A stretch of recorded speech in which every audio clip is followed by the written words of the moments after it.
पीछे डगरिया सुरसा सागर में आके अरे पीछे डगरिया सुरसा सागर में आके हनुमान जी के रोक दिहली जत जतर पटे को दिहली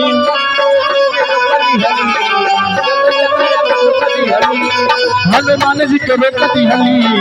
जत जतर पटे को दिहली हनुमान जी के रोक दिहली देखिए हनुमान जी के खाए खातिर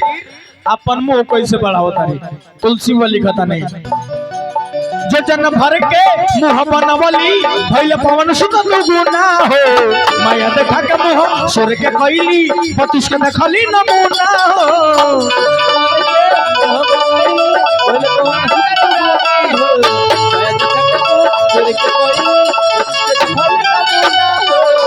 हनुमान जी के खाए खातिर सुरसा पहले 1 जोजन के मुंह बनौली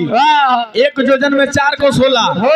जब 4 कोस के सुरसा के मुंह खुलल तो हनुमान जी दुगुना 8 कोस के अपन देह बना लेने माने कि आवे ना खाजा जब 8 कोस के हनुमान जी के शरीर सुरसा देखली तो अपन मुंह 1 जोजन से 16 जोजन के बनौली तो 1 जोजन में 4 कोस तो 16 चौका 68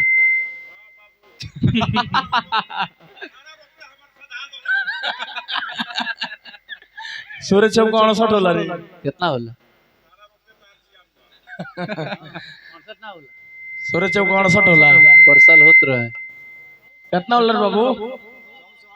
हां 66 कहता नहीं लगता हूं आगे पढ़ले बन तो जान तू बनी 66 बता पहले प्राइवेट नौकरी लल्लो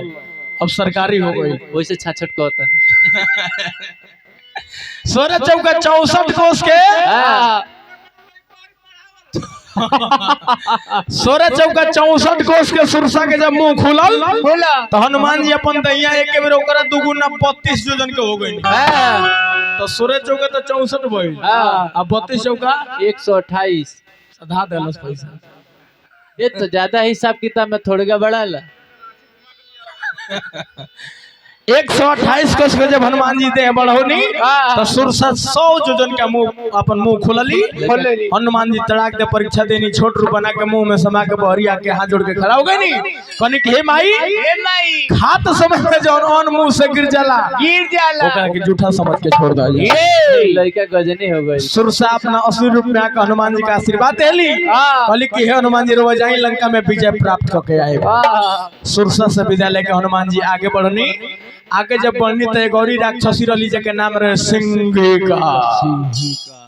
सिंहिका के काम रहे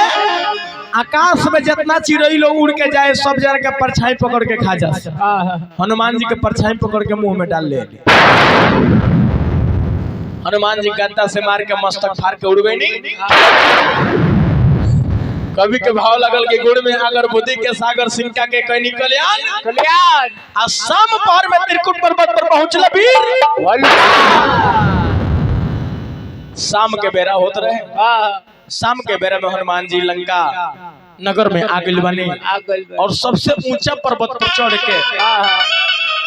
सोना के लंका लगनी देखे सोना के लंका जब हनुमान जी देखे तो चकित हो गई कहनी कि हे भगवान राउर कैसन लीला बा विधना कबो मजाक से अपना रचना में रच देले राजा के रंग बना देले धन कंजूसन के भर देले ये सोचो हनुमान जी सोचने की राक्षस खा पी के सुत जाइयो तब हम लंका में जाए खोजे मैया सीता के जब खाए पिए के बेरा भइल तो देखी राक्षस के भोजन तुलसी बाबा का लिखले बने तुलसी बाबा लिखता नहीं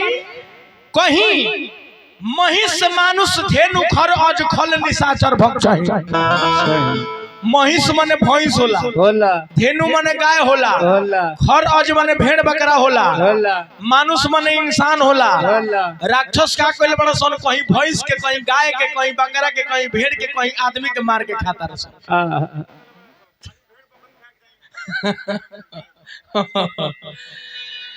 राक्षस के जब भोजन हनुमान जी देखनी कहनी कि ओ जितने सुंदरी नगर बा उतने सुंदर राक्षस बड़ा सन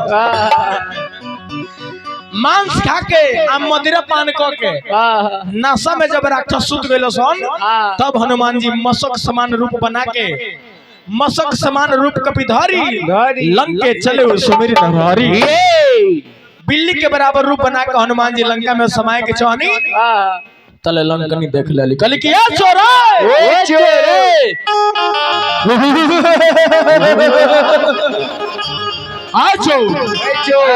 हमारा राता भर में लंका में समा जीवो तारा नहीं के बुझा तारा जैसन चोर लोग के चटनी बना के हम खा जाइले चल नहीं आओ चोर चोरी चोरी छुपा के हो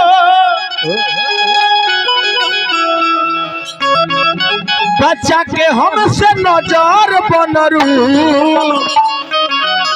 हाय बानो चल नहीं आओ कम हियर चोरी चोरी छुपा के बच्चा के हमसे नजर बनरू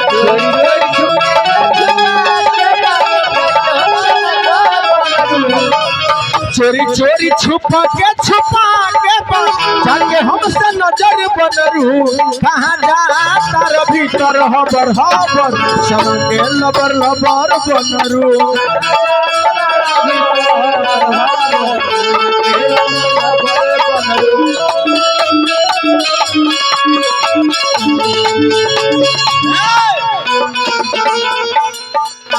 हनुमान जी कहनी की होई तो कही हमरा के चोर को हती है हनुमान जी कहनी रा लंकनी अरे हम चोर बुझाता नहीं तोरा ना ओन ना धन ना सोना ना चांदी ना गहना रुपया पैसा चोरौले बानी एगो गलती काम कइले बानी कि बिना वीजा पासपोर्ट के दूसरा के देश में आइल बानी अते हमरा के चोर कहता रे सबसे बड़का चोर तो तोर मालिक बा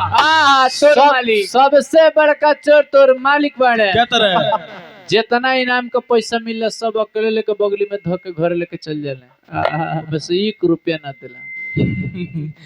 देखता नहीं जानता सब लोग बिटरे नहीं हम बांट के देते नहीं है बाजाला भाई हनुमान जी जानता नहीं बाजाली कहां बाण